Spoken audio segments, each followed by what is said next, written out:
ನೀವು ಬೆಳಗಾಗೆದ್ದು ಮನೆ ಕಸ ಗುಡಿಸ್ಬೇಕು, ಹೊರಗೆ ನೀರು ಹಾಕಬೇಕು, ರಂಗೋಲಿ ಬಿಡಬೇಕು. ಬೈಕೊಂಡು ಕಸ ಗುಡಿಸ್ಬೇಡಿ. ನನ್ನ ಹಣೆ ಬರ ನಾನೇ ಎಲ್ಲ ಮಾಡಿ ಸಾಯ್ಬೇಕು ಅಂದ್ಕೊಂಡು ಮಾಡಬೇಡಿ. ನೆರೆ ಮನೆ ಅಂಗಳವೇ ಉಡುಪಿ ವೈಕುಂಠ.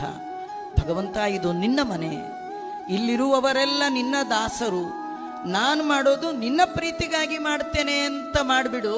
ಸೇಮ್ ಕಸ ಗುಡಿಸಿದ್ದು ನಿನ್ನ ಪುಣ್ಯಕ್ಕೆ ಕಾರಣ ಆಗುತ್ತೆ, ಭಗವಂತನ ಅರಿವಿಗೆ ಕಾರಣ ಆಗುತ್ತೆ, ದೇವರ ನೆನಪಿಗೆ ಕಾರಣ ಆಗುತ್ತೆ. ಏನು ಕರ್ಮ ಮಾಡ್ತೀವೋ ಮಾಡು, ದೇವರನ್ನು ಮರೆತು ಮಾಡಬೇಡ. ಕೆಲವರು ಬಟ್ಟೆ ಒಗೆಯುವಾಗ ಬೈಕೊಳ್ತಾ ಇರ್ತಾರೆ, ಏನು ಕೊಳೆ ಮಾಡಬೇಕು, ಎಲ್ಲ ಹಾಳಾಗಿ ಹೋಗಲಿ ಬೈಕೊಂಡು ಅವ್ರ ಮೇಲಿರೋ ಸಿಟ್ಟೆಲ್ಲ ಬಟ್ಟೆ ಮೇಲೆ ತೋರಿಸ್ತಿರ್ತಾರೆ. ಅದು ಬದಲು ದೇವರ ನೆನಪು ಮಾಡಿಕೊಳ್ಳಿ ಅಂತಾರೆ. ಯಜ್ಞಾರ್ಥಂ ಕರ್ಮಣೋನ್ಯತ್ರ.